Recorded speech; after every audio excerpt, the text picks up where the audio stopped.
I love going to the barber shop. Tell me why I wouldn't. A place where black males, young and old, come together in peace, focused on a common goal. Patiently allowing others to get theirs, knowing that our time is coming.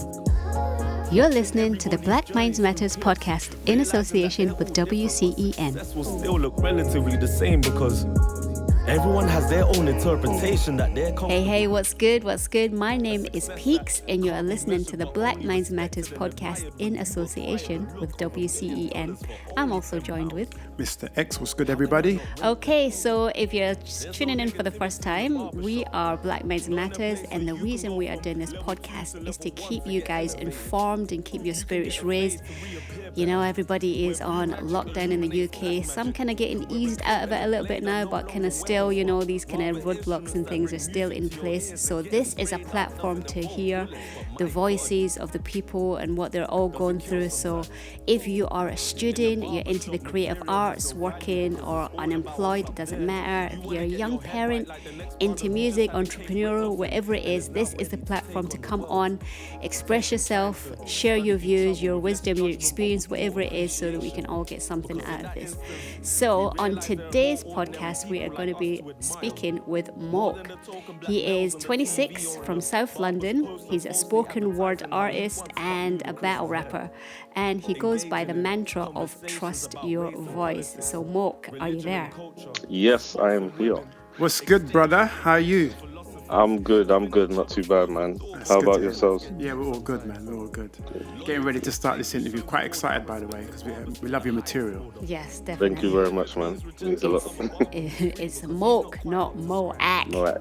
That's a easy mistake to make, you know. That easy that he's actually got it on one of his taglines and in his video. I felt like I was like, oh my, I got it wrong, everybody, if you're listening. I called him Moak too. And he says in it, it's not Moak, it's Moak, capitals. I was like, oops. All right, but anyway, yeah. So basically, I've just given everybody a brief introduction about who you are. But yeah, if you could just give us a brief history about, you know, yourself, your heritage, kind of growing up, and what kind of work you do, and then just kind of what brought you to here, this current day, and what you were doing before the kind of UK lockdown happened. Yeah. So yeah, I grew up quite like in central London, so like London Bridge, whatnot, for like the first like 12 years of my life, and then moved out to sort of where I am now, which is like kind of Greater South London, like Bexley Heath sort of area sides. And yeah, growing up, I wasn't really into sort of like arts and things like that, or into music in terms of like being creative like that. So I was more on the like academic side and active side, like playing football, but then also being about my studies. So I went to uni in Gloucestershire, doing like an accounting degree. And then I think in like my second year of my degree is when I started to get involved in writing. And that was like a combination of sort of various things, like life experiences kind of before that time. Just gaining an understanding more for like lyricism. That was mainly through like watching battle rap, and then also like listening to more like hip hop and stuff like that. And just being more attentive to the words, to the point that it was starting to have like a real impact on me and making me feel like I could do what these like lyricists were doing and stuff like that. So I'd like sort of practice and whatnot, and then yeah, eventually kind of got the hang of it. And then in terms of like going down like the spoken word, like poetry path, that was kind of inspired by coming across more established like spoken word artists that you kind of know and hear of when you think poetry and spoken word. So like your George the Poet, Sally Brates, etc. They were like kind of two main people that I saw online, which really gave me that sort of inspiration to find a lane to channel my like creative writing, because I didn't think I could do well as like a rapper or be like a more traditional poet, where it's just like, you know, the kind of typical poetry that we were used to learning in school and stuff like that. I didn't think that was me. So I found like spoken word was like that kind of perfect sort of balance of the two. So yeah. And then prior to lockdown, I was just like, I'd just been working, and was getting more active in sort of like my creative element and just taking on loads of like performances and opportunities and all of that. And then lockdown came and here we are. Wow.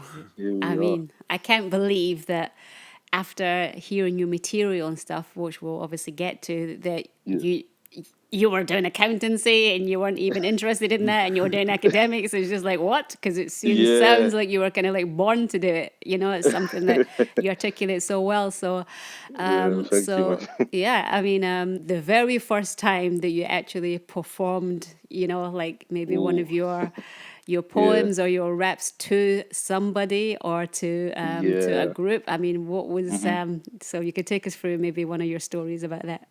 Yeah, definitely. I think so. The first time, like, I kind of wrote a poem, was on the back of a breakup, and it was actually a poem that I originally like started tweeting. I didn't say to anyone that, but I was just like tweeting my emotions and da, da, da. And it sounded very poetic, and I was like, okay, let me actually write this down, da, da, da. And then I remember sharing it with like one of my cousins at the time, who's like quite critical of things. Like I didn't perform it to her. I just gave her the set of words, and I said, "Oh, this is a poem I found.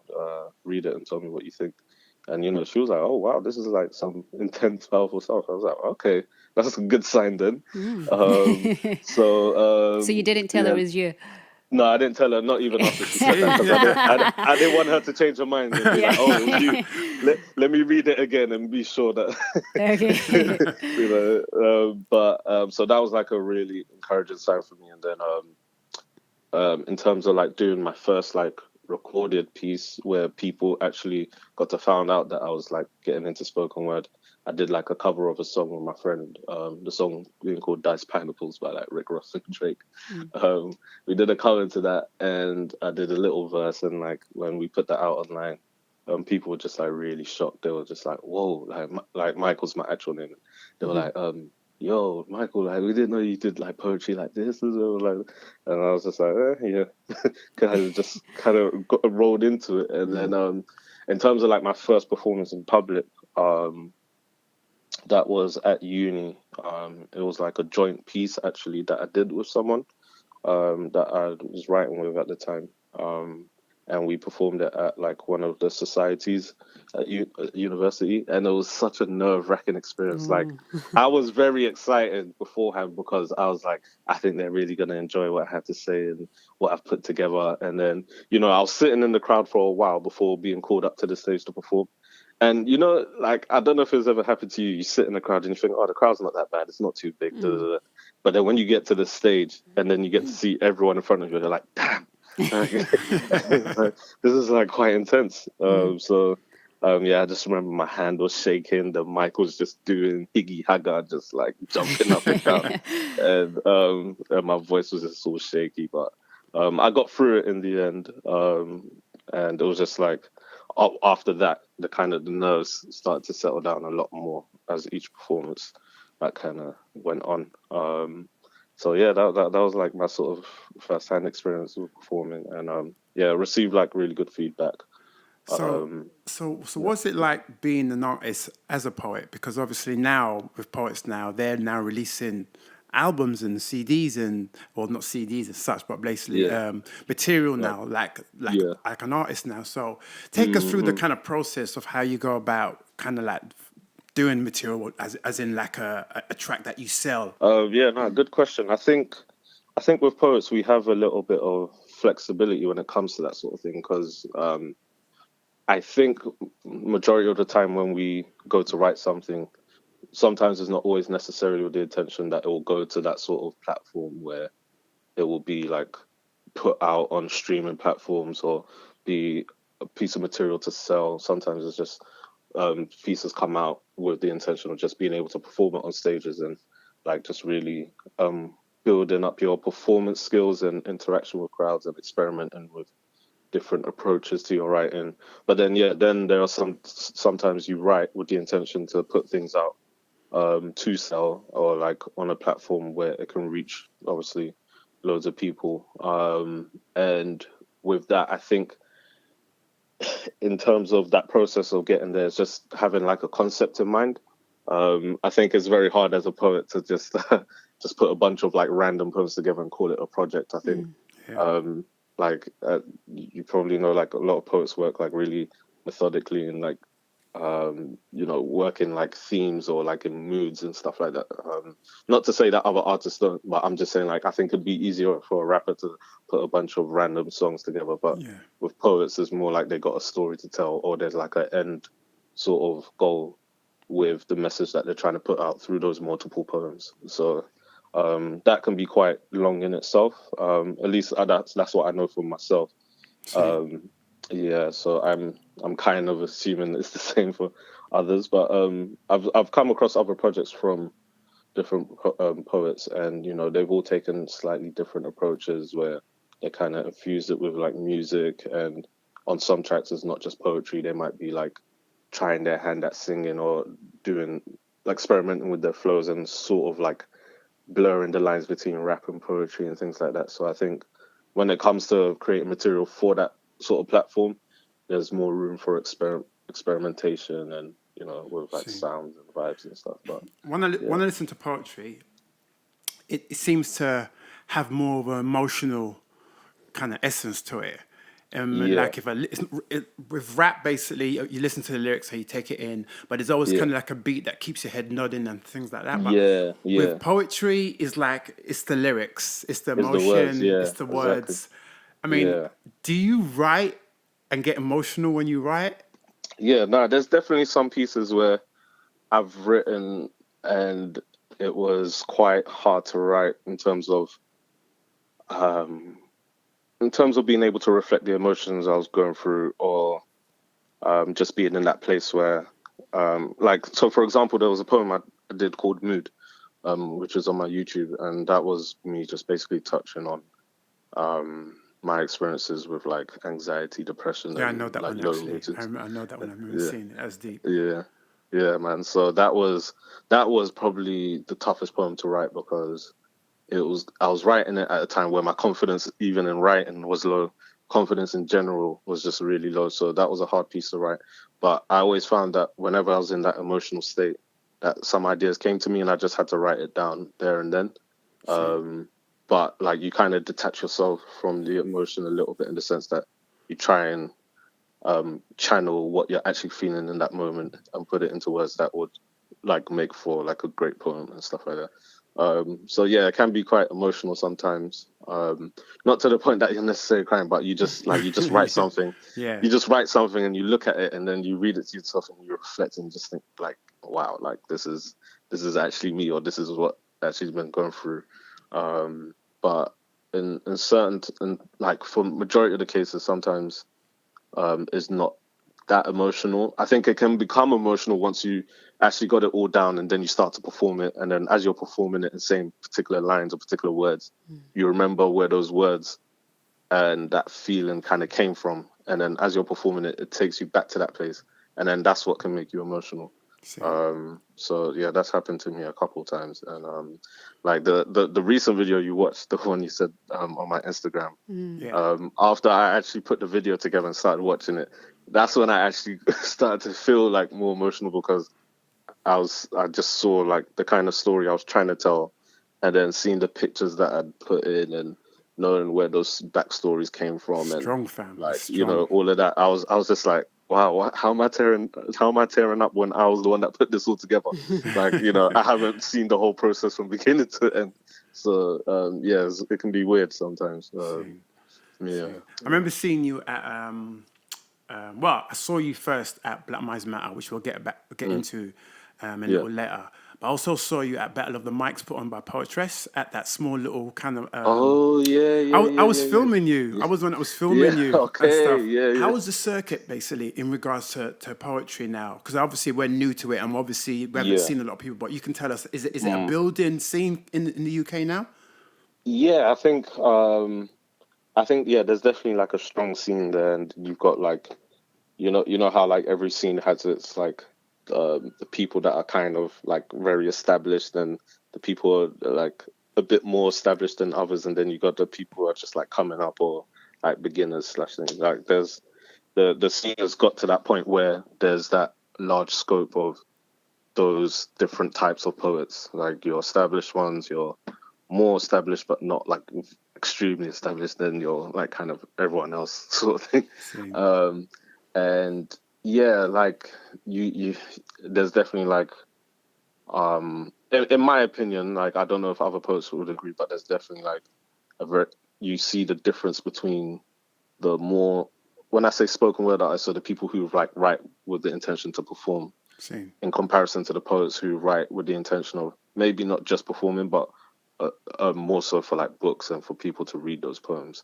So I think there's that sort of difference in the scene in terms of like your people who are more focused on the performance and like theatre element of the writing, and those who are more focused on like the actual literature and like books and stuff like that.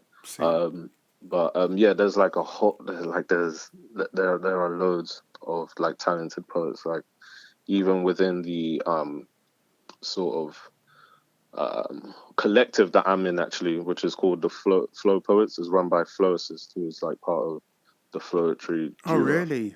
Yeah, yeah. Boom. So she's got like So that's how you met Mars, maybe.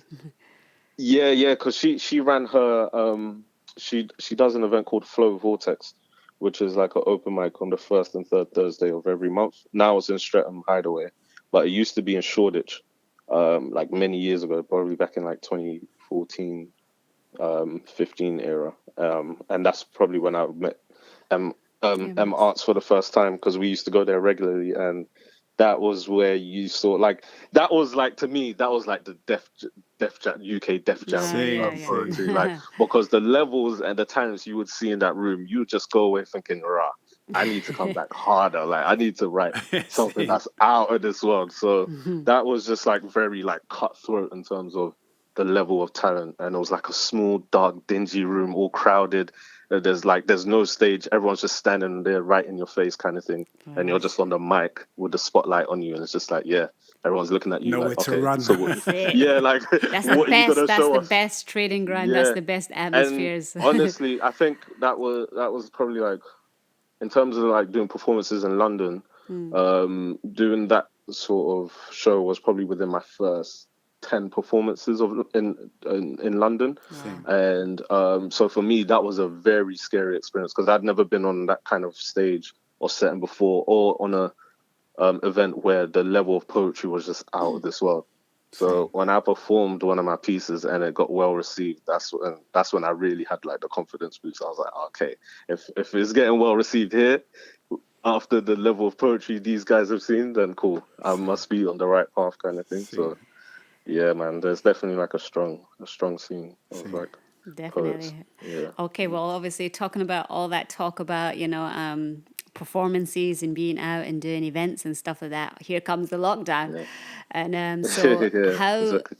how did it affect you? Obviously, you're out there, you're doing, I don't know if you have other work that you do as well, or you're just kind of focusing Yeah. on doing your music and your spoken words and stuff. So in terms of, maybe being a performer or your work or whatever, how has this lockdown affected you right now? Yeah, I mean, yeah. So, like, I don't do poetry, like full time yet, but so I'm still Yet, like that's good. working. Yeah, I always like to say that, Yes, because of course, I that's used to it. just say I don't do poetry full time and then leave it there. But then I thought, if I say yet, then my mindset might, Just materialize change. that. Yeah, exactly. So, yeah, so I do work like a full time job, and I've still been working from home since like the whole lockdown. So, although like a lot of people feel like, there's been more free time, for me it's kind of been like business as usual, in terms of just like doing the whole work Monday to Friday and then weekends off and whatnot. So So you're actually lucky then. You're lucky being able to carry on working. to an extent, yeah, lucky. In fact, no, very lucky actually. Like, it's not even to an extent. I am lucky. And so for me, in terms of having more time to be creative, that hasn't necessarily been the case for me, or been as straightforward for me. And I think initially at the start, it was very hard for me to sort of take advantage of the fact that I was at home, wasn't having to go anywhere, meaning that I had more time on my hands. I don't know, it was just like a very weird environment or space to be in. So my mind wasn't like really geared to being like creative in any way. Same. I think it was just still like readjusting to the whole situation and what had happened. And then I thought maybe this is just not me. Maybe this is not how I kind of thrive. Um, Maybe my creativity doesn't thrive on the in the environment where I'm like restricted. Maybe I need to be moving and experiencing different things, which will then create waves of inspiration to be creative and stuff like that. But over time, I've definitely got more creative. I'd say within like the last like 3 weeks or so.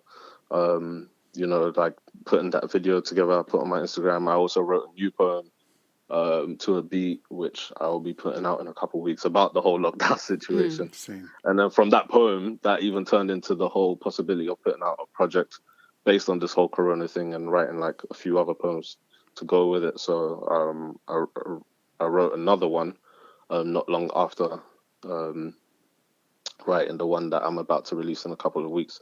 So that was like nice to see that, like my creative ideas were flowing, and I was just trying to be as self sufficient as possible, like doing the videoing myself and doing the recording all on my phone, finding ways to just like not cut corners but just make use of the resources that I had at hand. I was just like, we live in a technology age, like there must be ways that I can do certain things without having to rely on other people. So I think that's probably been the biggest thing I've taken away from this whole lockdown, is that if you want to do something, especially if it involves like something you're passionate about, you can definitely find ways, or you could like definitely do it yourself if you're determined enough, because you will find a way. And I think that's one thing I've kind of been proud of, that I've managed to find ways to stay creative, still try and put out content and put things together on sort of like my own at my own authority and like down to like my own call. So and not having to rely on other people, which is quite encouraging. So yeah, because it can be hard sometimes, like like not everyone is going to be as passionate about what you're passionate about, so they won't share that same energy or vibe to get things done how you wish you would want. So yeah, man. I mean, you sound like you've kind of got it all together. Are your friends all together with you regarding the lockdown? Are they still working or some out of work? How are they handling it? Because I know a lot of people not handling it as well. Yeah, true. I mean, I think majority of my friends are still working, and then I've got like a group of friends, or a group of people that I know who have like been like furloughed and stuff like that. And I think each of them are still like okay, and they've just been finding ways to kind of stay occupied. Some are like cooking more, some are getting more into their creative elements. Some people are just interacting more with friends and stuff like that, and just finding the time to do a lot of things that we wouldn't normally have the time to do. So like read books, watch films, and all that kind of stuff. So like so far, from what I know at least, people are handling it relatively well, and I think the weather's helping a little bit because it's like it's sunny outside, like it's not all doom and gloom kind of thing. So like they can at least look outside or like go for a walk in some nice weather and stuff. But yeah, like going back to your recent material, the powerful material. Basically, you're talking about obviously some of the recent cop kind of killings that's been happening in America and stuff, and which has really affected us all. You know what I mean, and everything and stuff. Unless you've been living under a rock and stuff. And I mean, like, what's your view? Because there seems to be, just on this lockdown, I'm starting to see this a little bit of news and things on social media where it's starting to happen over here. Basically, there's a lot of violence towards black people and stuff like that. I mean, so it seems. I mean, it's. I mean, you've obviously written about it, so obviously you feel deeply about it and stuff like that. But what do you think is the underlying problem to why this is happening? You know what I mean? To why this is, and it's not just America. It seems to be everywhere. You know what I mean, and stuff like that. What do you think is the underlying problem? Yeah, I mean, you're right in saying it's not just like the US and there's like other places. I think the reason I felt compelled to really put out something, even though the actual poem came out like last year. Can you in give us terms of the putting title of the poem oh as well, yeah, so people can check BLM. out? Sorry, yeah. So it's called BLM. You can find it on YouTube and all streaming platforms. So BLM obviously stands for Black Lives Matter. I made it a point in the video to put Black Lives Still Matter because it kind of seems like someone interestingly said that, oh, I put a BLM poem out in 2019 when obviously the whole phrase and the whole movement like started in 2013 with all the police brutality that was going on back then with like Mike Brown and the Ferguson riots, Baltimore riots, all of that was happening, and obviously that was like the kind of the height or the peak of the movement.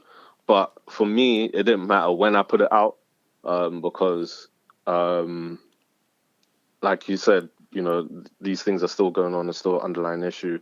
And I think if anyone with like common sense, when it comes to these sort of like issues, they will know like it will definitely happen again, and we will definitely be having these sort of discussions again, which is unfortunate. But yeah, the reason I felt really compelled to put it out is because, like you said, it wasn't happening just in the US. Even in the UK, there was like a video of like police officer like tasing a father who had like his With little his young girl in his child, hands. Yeah, the petrol station and stuff like that.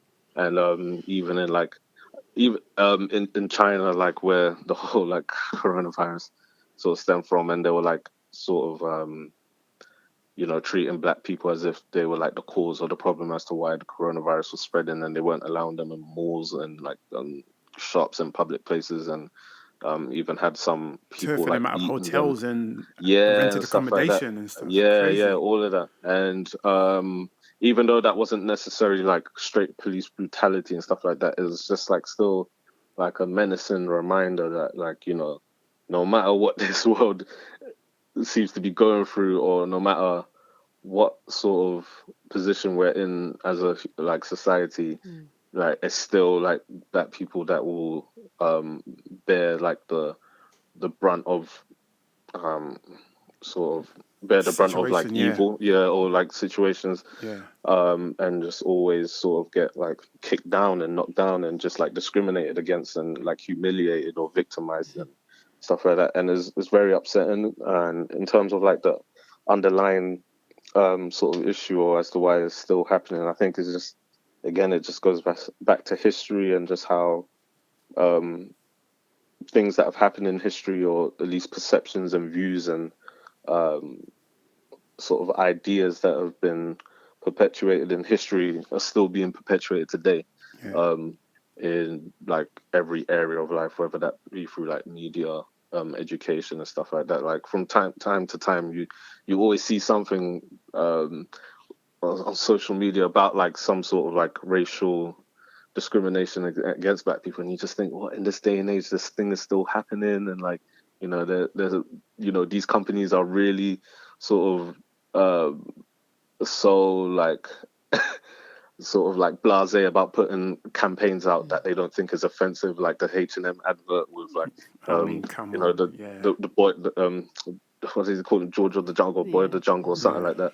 And these like skincare companies saying, you can clear your skin up, and then using a black person as like before and then a white person as after. Like, come on, like in this day and age, you really think putting out those sort of adverts or sort of with those intentions won't like create some sort of harmful damage to viewers' mindsets and things like that? And it's quite upsetting. And even some like kids you see like who've like grown up in such a, especially like in the UK, who've grown up in a more diverse country and stuff like that. Even some of them, they're still like growing up with all these like kind of racist ideologies. I don't know if you saw like Ian Wright Yeah, he got put kind of out like like some comments he was getting on from like this. some young 16-year-old boy, who should have no business saying all the sort of things he was saying to Ian Wright, like, calling him all sorts of words, like derogatory terms under the sun, that were like obviously in reference to him being black and stuff like that. And it was just like, it was mental to see.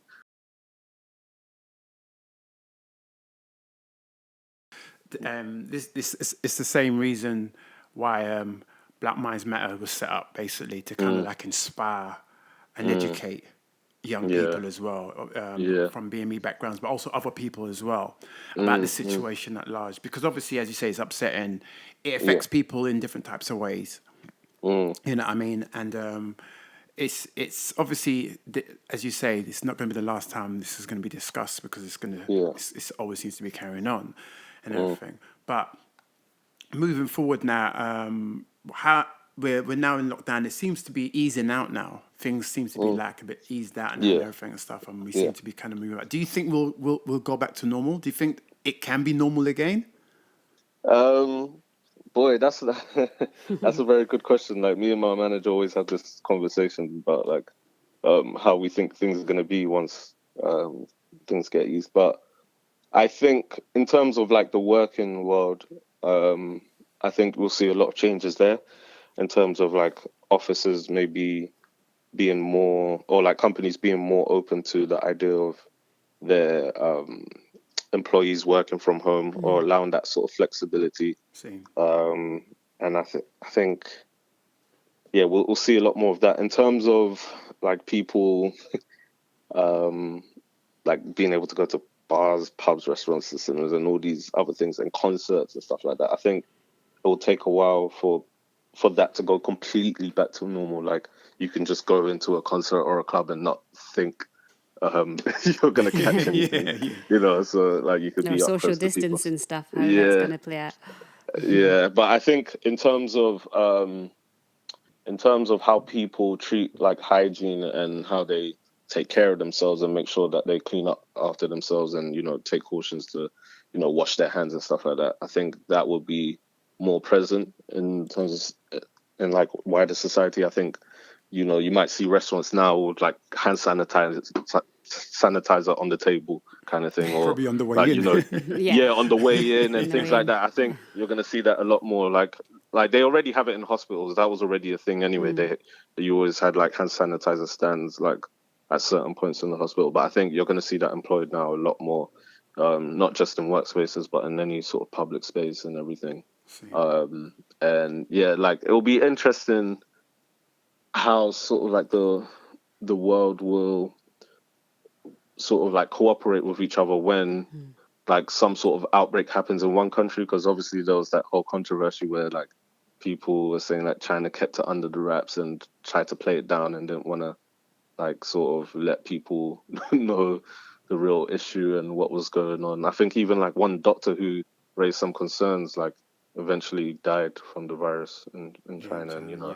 and or he was like sort of like he was sort of like criminalized almost for like voicing his concerns and stuff. So it'll be interesting to see how like World Health Organization and like countries just cooperate together when it comes to these sort of things. Same. And if some sort of outbreak happens somewhere, whether be interesting to see whether the whole world goes on lockdown again, or if they're just gonna wait until it starts to get severe, like they did with this one, and then go into lockdown. So that'll be interesting to see. But yeah, I think a lot of lessons will be learned from this From this whole lockdown. experience, yeah. Yeah, yeah, for sure, man. Correct. I mean, so obviously going back to the Black Minds Matters now. Yeah. Obviously, when we did manage to have an event, which was last year, you were there as one of the performers on the main stage and stuff. So that was one of their yearly events that they host there. So it was quite a large event. So if you could tell us about how you come to hear about Black Minds Matters and and your participation in it and what kind of happened and stuff. And yeah, so good to hear what your experience of it was. Yeah.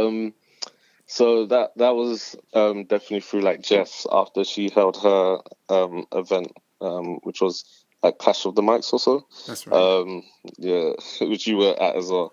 And You get yeah, so hyped. I think basically after that she did tell me that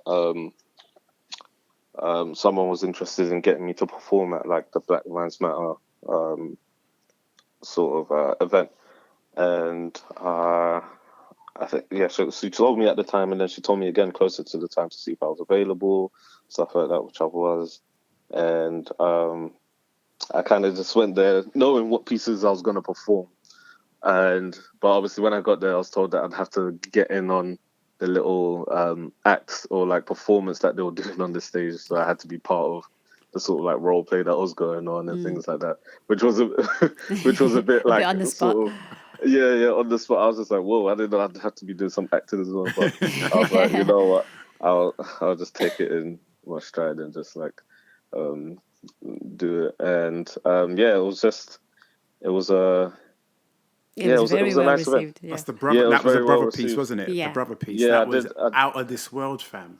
thank you. That telling was you. it was emotional. I think everybody stood up at the end of that. Yeah, I have to performance. But say, yeah, if you haven't heard it, Yeah, that was basically, crazy. you got to check out that piece. What's the Yeah, title man. of that piece? Is it Brother? So yeah, so basically what it was, yeah, it's called Look Brother. Okay, look, brother. Yeah. And that's also on like streaming platforms and on YouTube. So Look Brother and BLM also on the same project, called This Is Us, also on streaming platforms. But yeah, I performed Look Brother and then fused in Barbershop, That's my it. That's it. barbershop poem Yeah. as well. So it was like a mix of both poems. Because I think I was told that I could only perform like one piece, and it had to be up to a certain time. So I was just like, cool, let me just be cheeky and do two pieces and like fuse them together. Because I think those two poems really work well next to each Very other, well, very because well. obviously like the Look Brother touches on sort of like the hostility and hyper masculinity that can sometimes occur between like black males, whether young or old, and stuff like that. And then obviously Barbershop is an example of where there's like peace and harmony amongst like black males, and they don't notice it because they just think a barbershop is just a barbershop. But for me, it's like an example of how that community or what we experience whilst being in a barbershop can be maximized and like sort of can be sort of like replicated in our actual community. And because obviously in the barbershop you have this like sort of peace and unity and like engaging in like serious conversations and having jokes and enjoying each other's company, praising each other because someone's got a nice haircut and you're big in a mouth, blah blah blah. And and more time when you're in a barbershop, there's also not like there's also like an African or Caribbean shop not too far, and you're paying your money to your brother or sister, keeping that money circulating in the community. And more time your barber's black as well, so it's like the money is just flowing in that community and stuff like that. And it's just like, isn't that lovely to see? Like there's an everyday example of what our community could look like, Of course. just by being in a barbershop, and no one really notices that, which is kind of sad to see. But yeah, it was just, that's the way I looked at it. And yeah, like I said, I think they just work really well together, those two poems. Like Very well together. I mean, contrasting emotions. Yeah. obviously from what the material and everything you've written, what do you think about the Black Minds Matters and their conference and the work that they're trying to do from what you saw there? Yeah, I mean, I remember it being very sort of like educational and uplifting, and it was nice to see how engaged like the young people were as well. So I think that's not always easy. And I think to have the kind of crowd that you had, in terms of like, it was quite a diverse crowd, whether it was race or age and stuff like that. To have all those people just kind of interested in the conversation and topic of boosting, Mental health mental health, and like what young black people can go through and what their situations can be and how it's different to other people. I think it was just really nice and encouraging to see that. So I think it's definitely has the potential to like keep growing and getting like better, and doing a lot more stuff. And obviously that was just like my only sort of like initial contact with the program, but it created a good impression on me, and I was just like, I'm kind of excited to see what they do next, or where they move, or like what they regularly do. So see if there's more opportunities to get involved and like maybe like mentor people or whatnot. I don't know, or just help in any way that I can. Yeah, I'm so, sure yeah, they'd love for that. Definitely. And hopefully, after this lockdown, they'll be able to reschedule, another conference, because obviously it just happened just that month. It was just about to be the next conference as well, and then obviously the lockdown No happened. way. So that was another event that had to be hopefully rescheduled again. So we'll definitely keep Yeah, you posted on that. All right, yeah. so almost kind of getting close to wrapping up, but Mhm. you say that you have a mantra, which is trust your voice, and I also saw there was another one as well where you said black is colorful, Colorful not and not not not dark. dark. Yeah. So I mean, if Yeah, you can kind of explain a little bit more about what you mean by that and what's the kind of message that you're kind of trying to yeah, send out there. yeah. So yeah, with the whole black is colorful and not dark, I'll start with that. It's just it was just my way of saying that, like, um, black people shouldn't kind of be ignored or like kind of overlooked or like kind of cast to the shadows, sort of thing. Like, we are like kind of vibrant. We are like visible. We're not like sort of like hidden. So like people should pay attention to us. And like in the project that I put out called This Is Us, it kind of had a different meaning at the beginning and end of the project, because uh I said it at the end of the BLM track, which is the intro track, and then I said it at the end of the last track called "This Is Us." And at the beginning, it had the meaning that I just gave, and then at the end of the project, it was sort of to say that black is colorful in terms of like black people and its culture and history is colorful, and it's not just like sort of the darkness that's been painted of, like it was just like slavery and things like that. So it kind of had that sort of double meaning. And with my mantra, trust your voice, I think that just came about at a time where I was kind of like feeling low and like confidence with my poetry and like creative sort of um uh like lane and stuff like that. And I think it just boiled down to the fact that I just needed to learn to trust what I was doing and trust that my words and like what I put together has substance and will eventually get me where I want to be. Because I think sometimes when you don't take time to reflect and see how far you've come, um, you don't get to appreciate the position you're in. So, I think it's just like it has a bigger meaning in the sense that, trust your voice is not just like your physical voice, but trust like your kind of purpose or like your gift or what it is you feel like you've been born to do, and just trust sort of the process as well. So it kind of has like diverse meanings, and one day I should like write a book on it. It's definitely like an idea I've had, and I've put down like a few chapters and stuff. But yeah, I would definitely love to do like a book on it, and maybe even like a TED talk and stuff. So See, yeah, just watch that space. see, And absolutely. yeah, man. Okay, Yeah. so last question now. Hmm. Based on obviously the recent situations, and we don't know where it's going to go with all this Yeah. lockdown and everything, and yeah, and as you say, basically, we'll see whether and how long it will take to go back to normal. But based on recent events, has your perception changed at all, or if not, what would you like to see change when we do go back to normal, or whatever normal is and stuff? What would you like to see change, or has your perception changed at all? I think if anything, what I'd like to see sort of happen is uh, just better handling with like from the government and people in power, like just better handling of and consideration of people's lives, because I think you know um, even like with the NHS, for example, um, we're all like clapping for them and stuff like that, but they didn't even have like protective equipment for them. And people just being let go of their jobs because businesses had no like sort of backing or assurance that they could continue to operate properly if they were going to be in lockdown. And I think I'd just like to see like everyone sort of be able to cooperate properly with um, being considerate with people's lives and stuff.